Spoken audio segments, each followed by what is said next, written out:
Hi friends, welcome back.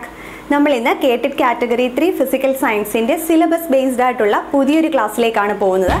നമ്മൾ കെമിസ്ട്രിയുടെ 8th chapter periodic table and chemical bonding എന്നുള്ളൊരു chapter ഉണ്ട്. അതാണ് ഇന്ന് പഠിക്കാൻ പോകുന്നത്. അപ്പോൾ ഇതിൽ ശരിക്കും കെമിക്കൽ ബോണ്ടിങ് എന്ന് പറയുന്നത് നമ്മുടെ നെക്സ്റ്റ് ചാപ്റ്റർ ആയിട്ട് വരും. ഈ ഒരു ചാപ്റ്ററിൽ നമുക്ക് പഠിക്കാനുള്ളത് നമ്മളുടെ പീരിയോഡിക് ടേബിൾ, അതേപോലെ തന്നെ അതിനുള്ളിൽ വരുന്ന ബ്ലോക്കുകൾ അല്ലേ, SPDF ബ്ലോക്സ്, അതേപോലെ തന്നെ ഇലക്ട്രോണിക് കോൺഫിഗറേഷൻ, ഈ ഓരോ ബ്ലോക്കിൻ്റെയും ക്യാരക്ടറിസ്റ്റിക്സ്, അപ്പോൾ ഇതൊക്കെയാണ് നമുക്ക് ഇതിനകത്ത് പഠിക്കാനുള്ളത്. അതുപോലെ തന്നെ periodic trends in chemical properties, അത്രയും ടോപ്പിക്ക് വരുന്നതാണ് ഈ ഒരു ചാപ്റ്റർ. അപ്പോൾ കുറച്ചൊരു ലെങ്തി ആയിട്ടുള്ള ചാപ്റ്റർ ആണ്, എന്നാൽ വളരെ ഇമ്പോർട്ടൻ്റ് ആയിട്ടുള്ളൊരു ചാപ്റ്റർ ആണ്. ഒരുപാട് ക്വസ്റ്റ്യൻസ് ചോദിക്കുന്ന ചാപ്റ്ററുമാണ് പീരിയോഡിക് ടേബിൾ എന്നുള്ളത്. അപ്പോൾ നമ്മൾ എക്സാമിന് പോകുന്നതിന് മുൻപ് നമുക്ക് പീരിയോഡിക് ടേബിളിനെ കുറിച്ച് ഒരു ഓവറോൾ ആയിട്ടുള്ളൊരു ഐഡിയ വേണം. എല്ലാ എലമെൻറ്റുകളും കാണാതെ പഠിക്കണം എന്നല്ല അർത്ഥം, എന്നാലും നമുക്ക് അതിനെക്കുറിച്ച് ഒരു ഐഡിയ വേണം.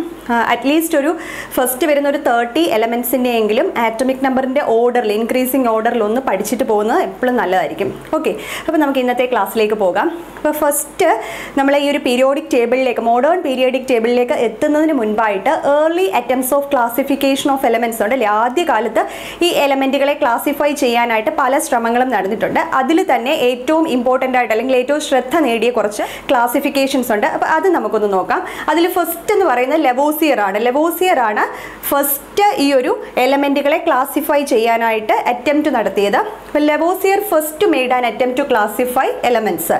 അന്ന് അറിയപ്പെട്ടിരുന്നത് 30 എലമെൻറ്റ്സേ ഉണ്ടായിരുന്നുള്ളൂ. ആ 30 എലമെൻറ്റ്സിനെ അദ്ദേഹം ക്ലാസിഫൈ ചെയ്തത് 2 കാറ്റഗറി ആയിട്ടായിരുന്നു. ഒന്ന് മെറ്റൽസും ഒന്ന് നോൺ മെറ്റൽസും. ഓക്കെ, മെറ്റൽസ് നോൺ മെറ്റൽസ് എന്നുള്ള 2 ഗ്രൂപ്പായിട്ട് ഈ 30 എലമെൻറ്റുകളെ അദ്ദേഹം ക്ലാസിഫൈ ചെയ്തു. അന്നുണ്ടായിരുന്ന അദ്ദേഹത്തിൻ്റെ ആ ഒരു ക്ലാസിഫിക്കേഷൻ്റെ മെയിൻ ലിമിറ്റേഷൻ എന്ന് പറയുന്നത് എന്തായിരുന്നു? Unable to classify metalloids. അപ്പോൾ മെറ്റലോയിഡ്സ് എന്ന് പറയുന്ന ഒരു വിഭാഗമുണ്ട്.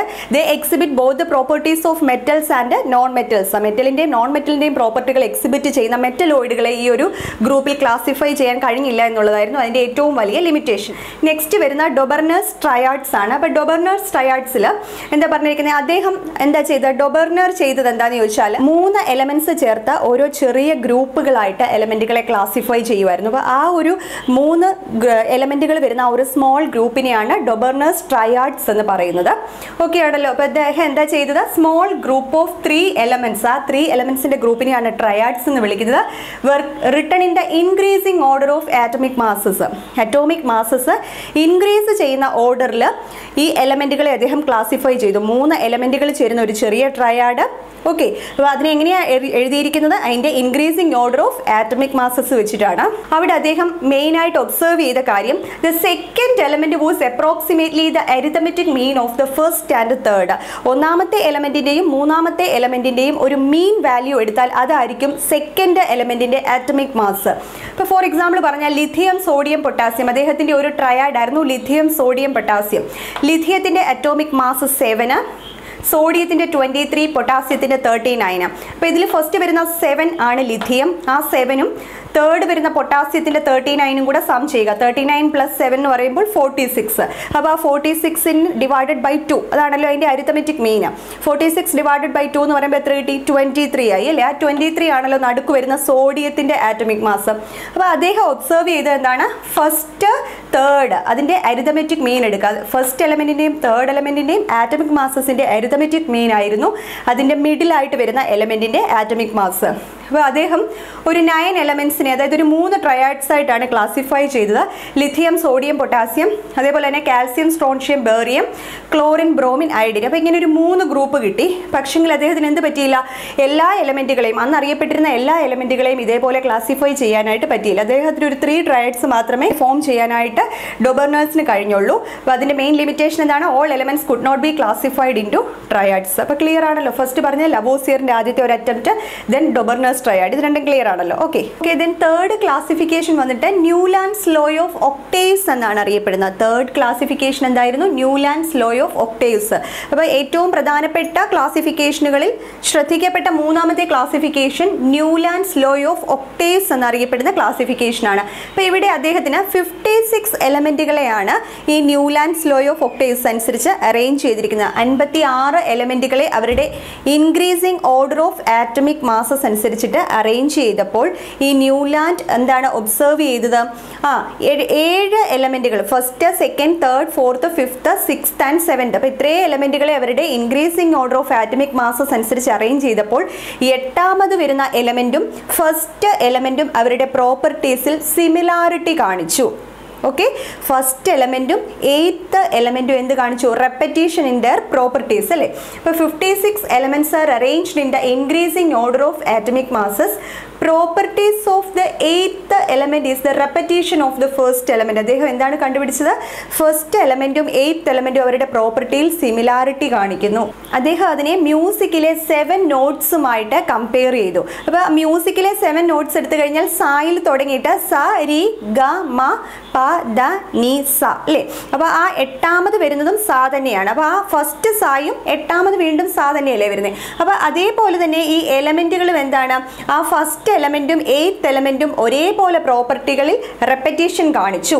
അപ്പോൾ അദ്ദേഹം എന്താണ് ലിഥിയം തൊട്ട് അറേഞ്ച് ചെയ്തപ്പോൾ lithium, beryllium, boron, carbon, nitrogen, oxygen, fluorine. അപ്പോൾ ഫസ്റ്റ് എലമെൻറ്റ് ലിഥിയം, പിന്നെ ഇങ്ങോട്ട് അദ്ദേഹം increasing order of atomic masses അനുസരിച്ച് അറേഞ്ച് ചെയ്യുന്നു. Lithium, beryllium, boron, carbon, nitrogen, oxygen, fluorine. Lithium first element, fluorine എന്ന് പറയുന്ന 7th എലമെൻറ്റ് ആയിരുന്നെങ്കിൽ ഈ 8ാമത് വന്നപ്പോൾ എന്താണ്? സോഡിയം വന്നു. അപ്പോൾ ഈ ഫസ്റ്റ് എലമെൻ്റ് ആയിട്ടുള്ള ലിഥിയവും 8th എലമെൻ്റ് ആയിട്ടുള്ള സോഡിയവും അതിൻ്റെ പ്രോപ്പർട്ടീസിൽ സിമിലാരിറ്റി കാണിച്ചു. അതേപോലൊക്കെ തന്നെ എന്താണ് ബെറിലിയവും മഗ്നീഷ്യവും. ബെറിലിയവും മഗ്നീഷ്യവും കൂടെ നോക്കിയാൽ 1, 2, 3, 4, 5, 6, 7, 8 അല്ലേ. 8th എലമെൻ്റ് എന്ന് പറയുന്നത് മഗ്നീഷ്യമാണ്. അപ്പോൾ ബെറിലിയവും മഗ്നീഷ്യവും ഇതേപോലെ തന്നെ ഫസ്റ്റ് ആൻഡ് 8th എലമെൻ്റ് ആയിട്ട് വന്നപ്പോൾ അവരും അവരുടെ പ്രോപ്പർട്ടീസിൽ റെപ്പറ്റീഷൻ കാണിച്ചു. അപ്പോൾ ഇത് അദ്ദേഹത്തിന് മ്യൂസിക്കിലെ 7 നോട്ട്സ് ആയിട്ടാണ് തോന്നിയത്. അപ്പോൾ ആ ഒരു അറേഞ്ച്മെൻ്റ് ആണ് ന്യൂലാൻഡ്സ് ലോ ഓഫ് ഒക്ടേവ്സ് എന്ന് അറിയപ്പെടുന്നത്. അതിൻ്റെ ലിമിറ്റേഷൻ എന്ന് പറയുന്നത് എന്തായിരുന്നു? Elements with higher atomic mass did not obey this rule. അപ്പോൾ ഹയർ അറ്റോമിക് മാസിലുള്ള എലമെൻറ്റുകളെ ഇതേപോലെയൊക്കെ ക്ലാസിഫൈ ചെയ്യാനായിട്ട് പറ്റിയില്ല എന്നുള്ളതാണ് ന്യൂലാൻഡ്സ് ലോ ഓഫ് ഒക്ടേവ്സിലെ ഏറ്റവും വലിയ limitation. Okay, next Mendeleev's classification of elements ആണ്. അപ്പോൾ ഡിമിത്രി ഇവാനോവിച്ച് മെൻഡലീവ് അദ്ദേഹത്തിൻ്റെ ഒരു ക്ലാസിഫിക്കേഷൻ എന്ന് പറയുന്നത് ഈ ഒരു പീരിയോഡിക് ടേബിളിൻ്റെ ഹിസ്റ്ററിയിൽ വളരെയധികം ഇമ്പോർട്ടൻ്റ് ആയിട്ടുള്ള ഒരു ക്ലാസിഫിക്കേഷനാണ്. അപ്പോൾ അദ്ദേഹം പീരിയോഡിക് ടേബിളിൻ്റെ ഫാദർ എന്നറിയപ്പെടുന്നത് ആരാണ്? ഈ ഇവാനോവിച്ച് മെൻഡലീവ് ആണ്. അപ്പോൾ അദ്ദേഹം അന്ന് അറിയപ്പെട്ടിരുന്ന 63 എലമെൻസിനെ 63 എലമെൻസിനെ അവരുടെ ആറ്റമിക് മാസസ് ഇൻക്രീസ് ചെയ്യുന്ന ഓർഡറിൽ ക്ലാസിഫൈ ചെയ്തു. അപ്പോൾ അദ്ദേഹം ഈ ഒരു ക്ലാസിഫിക്കേഷൻ നടത്തിയപ്പോൾ ഈ എലമെൻറ്റുകളുടെ പ്രോപ്പർട്ടീസ് റെഗുലർ ഇൻ്റർവെല്ലിൽ റിപ്പീറ്റ് ചെയ്യുന്നതായിട്ട് അദ്ദേഹം കണ്ടെത്തി. അപ്പോൾ ഇതിന് കുറേ അഡ്വാൻറ്റേജസും ഉണ്ട്, ലിമിറ്റേഷൻസും ഉണ്ട്. അപ്പോൾ ലിമിറ്റേഷൻസ് ഉണ്ടെങ്കിൽ പോലും ഒരുപാട് പീരിയോഡിക് ടേബിളിനെ പിന്നീട് നടത്തിയ ഒരുപാട് കണ്ടുപിടുത്തങ്ങളിലേക്ക് വഴിതെളിച്ച ഒരു ക്ലാസിഫിക്കേഷൻ ആയിരുന്നു മെൻഡലീവിൻ്റെ ക്ലാസിഫിക്കേഷൻ. അതുകൊണ്ട് തന്നെ ഇത് ഇമ്പോർട്ടൻ്റ് ആണ്. മെൻഡലീവ്സ് ക്ലാസിഫിക്കേഷൻ ഓഫ് എലമെൻറ്റ്സ് ഒന്ന് ശ്രദ്ധിച്ചേക്കുക. അപ്പോൾ ഇദ്ദേഹം എന്താണ് created table for the first time for elements classification. അപ്പോൾ എലമെൻറ്റ് ക്ലാസിഫിക്കേഷന് വേണ്ടി ആദ്യമായിട്ടൊരു പീരിയോഡിക് ടേബിൾ ക്രിയേറ്റ് ചെയ്തത് ആരാണ്? മെൻഡലീവ് ആണ്. സോ അദ്ദേഹം ഏത് പേരിൽ അറിയപ്പെടുന്നു? ഫാദർ ഓഫ് പീരിയോഡിക് ടേബിൾ എന്നറിയപ്പെടുന്നത് മെൻഡലീവ് ആണ്. അദ്ദേഹം 63 എലമെൻറ്റുകളെയാണ് ക്ലാസിഫൈ ചെയ്തത്. Increasing order of atomic masses അനുസരിച്ചിട്ടാണ് അദ്ദേഹം അറേഞ്ച് ചെയ്തത്. മെൻഡലീവിൻ്റെ പീരിയോഡിക് ലോ നമുക്ക് പഠിക്കാനുണ്ട്. അപ്പോൾ മെൻഡലീവ്സ് പീരിയോഡിക് ലോയും ഉണ്ട്. ഇനി മോഡേൺ പീരിയോഡിക് ടേബിളിലേക്ക് വരുമ്പോൾ അവിടെ നമ്മൾ മോസ്ലിയുടെ ഒരു പീരിയോഡിക് ലോയും ഉണ്ട്. അപ്പോൾ ഇത് രണ്ടും ഒന്ന് നോക്കി വെച്ചേക്കുക. മെൻഡലീവ്സ് പീരിയോഡിക് ലോ എന്താ പറഞ്ഞിരിക്കുന്നത്? The physical and chemical properties of elements are the periodic function of their atomic masses. അപ്പോൾ എന്താണ് chemical and physical properties of elements എന്ന് പറയുന്നത് അതിൻ്റെ ആറ്റമിക് മാസസിൻ്റെ പീരിയോഡിക് ഫംഗ്ഷൻ ആണെന്ന് പറയുന്നതാണ് മെൻഡലീവ്സ് പീരിയോഡിക് ലോയ്. ഓക്കെ ആണല്ലോ. അപ്പോൾ ഇതിന് കുറച്ച് അഡ്വാൻറ്റേജസും ഉണ്ട്, ലിമിറ്റേഷൻസും ഉണ്ട്. അപ്പോൾ ഇവിടെ നമ്മൾ പറഞ്ഞു ആറ്റമിക് മാസസിൻ്റെ ഇൻക്രീസിങ് ഓർഡറിൽ അറേഞ്ച് ചെയ്യുമ്പോൾ അവരെന്താണ് റെഗുലർ ഇൻ്റർവെല്ലിൽ ചില പ്രോപ്പർട്ടീസ് റിപ്പീറ്റ് ചെയ്തുകൊണ്ടേയിരിക്കും. അപ്പോൾ ആറ്റമിക് മാസസിൻ്റെ പീരിയോഡിക് ഫംഗ്ഷൻ ആയിരിക്കും ഈ എലമെൻറ്റുകളുടെ ഫിസിക്കൽ ആൻഡ് കെമിക്കൽ പ്രോപ്പർട്ടീസ് എന്നാണ് മെൻഡലീവ്സ് പീരിയോഡിക് ലോയിൽ പറയുന്നത്. അപ്പോൾ അതിൻ്റെ മെയിൻ അഡ്വാൻറ്റേജസ് എന്ന് പറയുന്നത് elements of similar properties were placed in same group. ഒരേ ഗ്രൂപ്പിൽ തന്നെ സിമിലർ പ്രോപ്പർട്ടീസ് ഉള്ള എലമെൻറ്റുകളെ അദ്ദേഹം അറേഞ്ച് ചെയ്തു. അതേപോലെ തന്നെ led to the correction of wrongly determined atomic masses. ചില എലമെൻറ്റുകളുടെ ആറ്റമിക് മാസസ് റോങ്ലി ആയിട്ടായിരുന്നു ഡിറ്റർമൈൻ ചെയ്ത് വെച്ചിരുന്നത്. അപ്പോൾ അതിനെ കറക്റ്റ് ചെയ്യാൻ ആർക്ക് കഴിഞ്ഞു? ഈ മെൻഡലീവ്സ് പീരിയോഡിക് ടേബിളിലൂടെ കഴിഞ്ഞു. He predicted the existence of some elements and he left some gaps for them in the periodic table. ഇപ്പോൾ പീരിയോഡിക് ടേബിളിൽ അദ്ദേഹം കുറച്ച് വേക്കൻറ്റ് സ്പേസസ് ഇട്ടിട്ടുണ്ടായിരുന്നു, കുറച്ച് ഗ്യാപ്പുകൾ ഇട്ടിട്ടുണ്ടായിരുന്നു. അത് എന്തിനു വേണ്ടിയായിരുന്നു?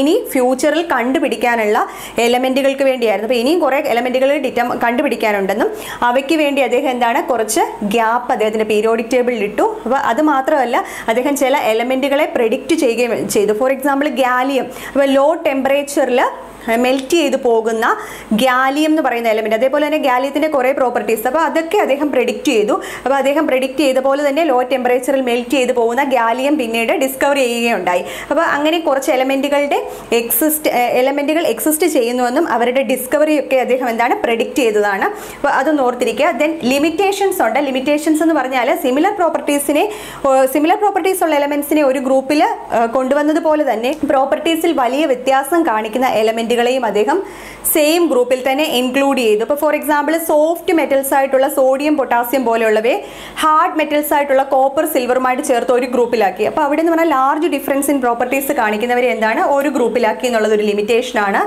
No proper position for hydrogen. ഇപ്പോൾ ഹൈഡ്രജൻ എന്ന് പറഞ്ഞാൽ നമുക്കറിയാം അത് ആൽക്കലി മെറ്റൽസിൻ്റെയും അതേപോലെ തന്നെ ഹാലോജൻസിൻ്റെയും പ്രോപ്പർട്ടി ഒരേപോലെ കാണിക്കുന്ന ഒരു എലമെൻ്റ് ആണ് അല്ലേ.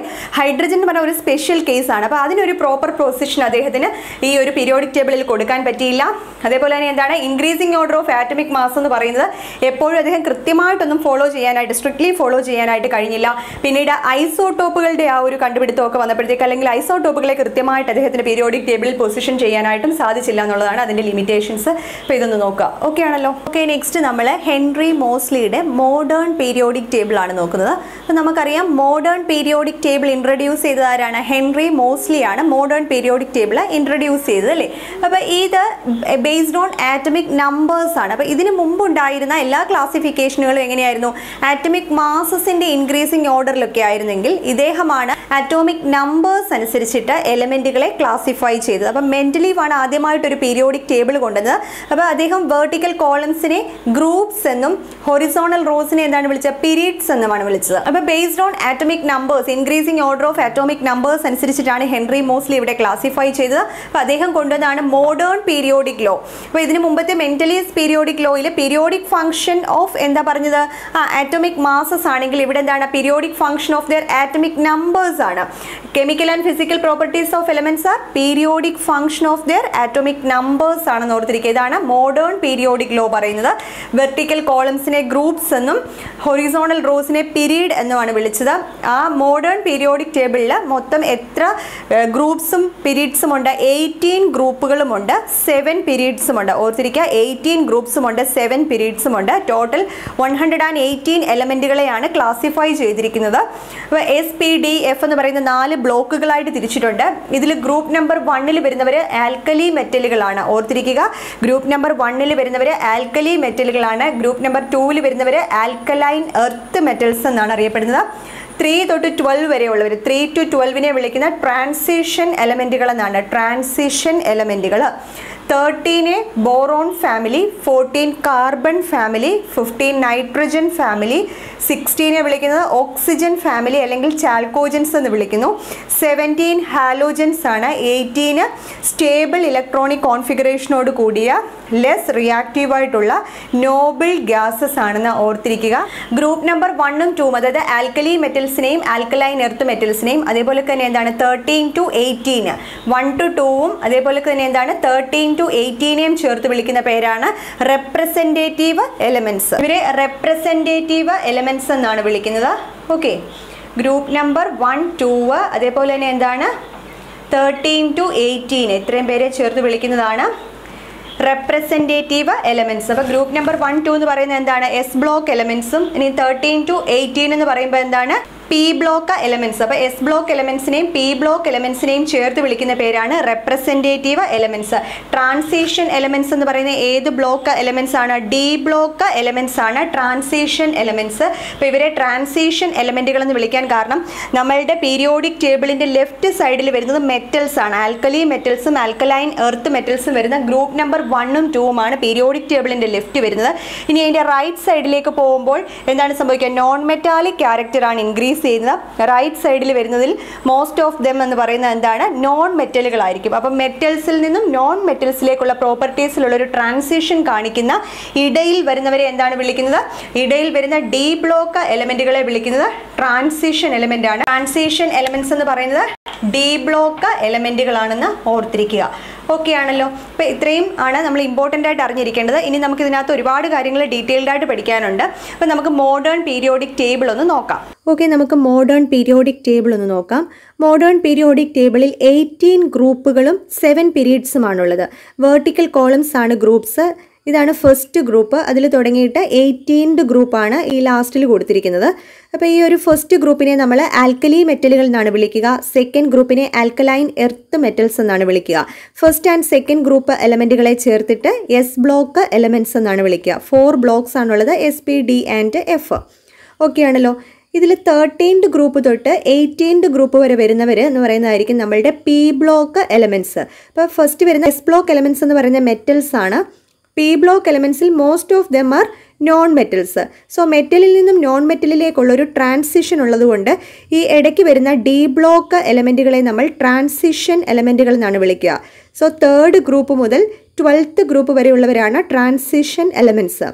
ദെൻ നമ്മളുടെ 6th പീരീഡിലെ ലാന്തനത്തിന് ശേഷം വരുന്ന 14 എലമെൻറ്റ്സും 7th പീരീഡിലെ ആക്ടീനിയത്തിന് ശേഷം വരുന്ന 14 എലമെൻറ്റ്സിനെയും ചേർത്ത് പീരിയോഡിക് ടേബിളിൽ സെപ്പറേറ്റ് ആയിട്ട് ബോട്ടത്തിലാണ് പ്ലേസ് ചെയ്തിരിക്കുക. അപ്പോൾ ഇവരാണ് എഫ് ബ്ലോക്ക് എലമെൻറ്റ്സ് എന്ന് പറയുന്നത്. ഓക്കെ ആണല്ലോ. സോ ഈ സീരിയത്തിൽ തുടങ്ങുന്ന 14 എലമെൻറ്റ്സ് ആണ് ലാന്തനൈറ്റ് സീരീസ് എന്ന് പറയുന്നത്. അതേപോലെ തന്നെ ആക്ടിനൈറ്റ് സീരീസ് സ്റ്റാർട്ട് ചെയ്യുന്ന തോറിയത്തിലായിരിക്കും. ഓക്കെ ആണല്ലോ. അപ്പോൾ ഇവിടെ ഈ ഒരു ഡയഗ്രത്തിൽ നമുക്ക് alkali metals, alkaline earth metals ചേരുന്ന എസ് ബ്ലോക്ക് എലമെൻറ്റ്സ്, അതേപോലൊക്കെ ഈ യെല്ലോ കളറിൽ കൊടുത്തിരിക്കുന്ന ട്രാൻസിഷൻ എലമെൻറ്റ്സ് എന്ന് പറയുന്നത് എന്തായിരിക്കും? D block എലമെൻറ്റുകളായിരിക്കും. ദെൻ വരുന്നതെന്ന് പറഞ്ഞാൽ എന്താണ്? നമ്മളുടെ പി ബ്ലോക്ക് എലമെൻറ്റ്സ് ആണ്. പി ബ്ലോക്ക് എലമെൻറ്റ്സിൽ ഗ്രൂപ്പ് നമ്പർ 17 അറിയപ്പെടുന്നത് ഹാലോജൻസ് എന്നും ഗ്രൂപ്പ് നമ്പർ 18 അറിയപ്പെടുന്നത് നോബിൾ ഗ്യാസസ് എന്നുമാണ്. അപ്പോൾ ഗ്രൂപ്പ് നമ്പർ 18 എന്ന് പറഞ്ഞാൽ ഹീലിയത്തിൽ സ്റ്റാർട്ട് ചെയ്യുന്ന ഹീലിയം, നിയോൺ, ആർഗോൺ ഒക്കെ. അപ്പോൾ ഹീലിയത്തിനെ നമ്മൾ ഈ ഒരു പി ബ്ലോക്കിൻ്റെ കൂട്ടത്തിൽ പ്ലേസ് ചെയ്താലും actually it is A part of S block element എന്ന് ഓർത്തിരിക്കുക. അപ്പോൾ ഹീലിയം എന്ന് പറഞ്ഞാൽ കംപ്ലീറ്റ്ലി ഫിൽഡ് ഓർബിറ്റൽസ് ആയതുകൊണ്ട് നമ്മൾ ഇനേർട്ട് ഗ്യാസസിനടുത്ത് കൊണ്ട് പ്ലേസ് ചെയ്തിരിക്കുന്നതേ ഉള്ളൂ. ആക്ച്വലി അതിൻ്റെ ലാസ്റ്റ് ഇലക്ട്രോൺ എൻ്റർ ചെയ്യുന്നതെന്ന് പറഞ്ഞാൽ എസ് ഓർബിറ്റലിലാണ്. സോ ഹീലിയം എന്ന് പറയുന്നത് എസ് ബ്ലോക്ക് എലമെൻ്റ് ആയിരിക്കും. അപ്പോൾ ഈ ഒരു ലാസ്റ്റ് വരുന്ന നോബിൾ ഗ്യാസിൻ്റെ ഗ്രൂപ്പ് എന്ന് പറയുമ്പോൾ അവർ ഇനേർട്ടാണ്, ലെസ് റിയാക്റ്റീവ് ആണ്. ബിക്കോസ് അവരുടെ കോൺഫിഗറേഷൻ എന്ന് പറഞ്ഞാൽ സ്റ്റേബിൾ കോൺഫിഗറേഷൻ ആയിരിക്കുമെന്ന് ഓർത്തിരിക്കുക. ദെൻ നമ്മളുടെ 17th ഗ്രൂപ്പ് അറിയപ്പെടുന്നത് ഹാലോജൻസ് എന്നാണ്. ഓക്കെ ആണല്ലോ. നെക്സ്റ്റ് വരുന്നത് മെറ്റലോയിഡുകളോടൊന്ന് ഓർത്തിരിക്കുക. മെറ്റലോയിഡ്സ് എന്ന് പറയുമ്പോൾ ഇപ്പോൾ ഇവിടെ കാണിച്ചിട്ടുണ്ട് boron, silicon, germanium, arsenic, antimony, tellurium and astatine. അപ്പോൾ ഇവരൊക്കെ എന്ന് പറഞ്ഞാൽ മെറ്റലോയിഡുകളാണ്. ഇവരുടെ പ്രോപ്പർട്ടീസ് മെറ്റൽസിനും നോൺ മെറ്റൽസിനും ഇടയിൽ വരുന്നവരാണ്. അപ്പോൾ ഇവരുടെ എക്സാമ്പിൾസ് ഒക്കെ ഒന്ന് ഓർത്തിരിക്കുക. ഓക്കെ ആണല്ലോ. ഓക്കെ, അപ്പോൾ ഇന്നത്തെ ക്ലാസ്സിൽ നമ്മൾ പീരിയോഡിക് ടേബിളിൻ്റെ ആ ഒരു ഹിസ്റ്ററിയാണ് പഠിച്ചത്. നമ്മൾ മോഡേൺ പീരിയോഡിക് ടേബിൾ, മോസ്ലിയുടെ മോഡേൺ പീരിയോഡിക് ലോ വരെ എത്തി. അപ്പോൾ ഇനി നമുക്ക് ഇതിനകത്ത് വരുന്നതെന്ന് പറഞ്ഞാൽ ഇലക്ട്രോണിക് കോൺഫിഗറേഷൻ. അത് നമ്മൾ ഓൾറെഡി ആറ്റംസ് ആൻഡ് മോളിക്യൂൾസ് എന്ന് പറയുന്ന ചാപ്റ്ററിൽ ഡിസ്കസ് ചെയ്തതാണ്. ഇലക്ട്രോണിക് കോൺഫിഗറേഷൻ അല്ലേ. അപ്പോൾ SPDF വെച്ചിട്ട് നമ്മൾ ഓരോ എലമെൻറ്റുകളുടെയും നമ്മൾ ഇൻക്രീസിങ് എനർജിയുടെ അനുസരിച്ചിട്ട് ഇലക്ട്രോണിക് കോൺഫിഗറേഷൻ എഴുതാൻ സബ്ഷെൽ കോൺഫിഗറേഷനും മെയിൻ ഷെൽ കോൺഫിഗറേഷനും ഒക്കെ നമ്മൾ നോക്കിയതാണ്. അപ്പോൾ നമ്മൾ അതിനകത്ത് ക്വാണ്ടം നമ്പേഴ്സും പഠിച്ചു. ആ ക്ലാസ് കണ്ടിട്ടില്ലാത്തവരുണ്ടെങ്കിൽ ആറ്റംസ് ആൻഡ് മോളിക്യൂൾസ് എന്ന് പറയുന്ന വീഡിയോ നമ്മളുടെ പ്ലേലിസ്റ്റിൽ അവൈലബിൾ ആണ്. ഇപ്പോൾ 2 പാർട്ടായിട്ടുള്ള വീഡിയോ ആണ്. അത് നോക്കിയിട്ട് ഇലക്ട്രോണിക് കോൺഫിഗറേഷൻ പഠിക്കുക. ഇനി നമുക്ക് ഇതിനകത്ത് periodic trends in properties of elements പഠിക്കാനുണ്ട്. അതേപോലെ തന്നെ SPDF ബ്ലോക്കും അതിൻ്റെ ക്യാരക്ടറിസ്റ്റിക്സും ഉണ്ട്. ഓക്കെ, നമുക്കിതിൻ്റെ കണ്ടിന്യൂവേഷനായിട്ട് നെക്സ്റ്റ് ക്ലാസ്സിൽ കാണാം. താങ്ക്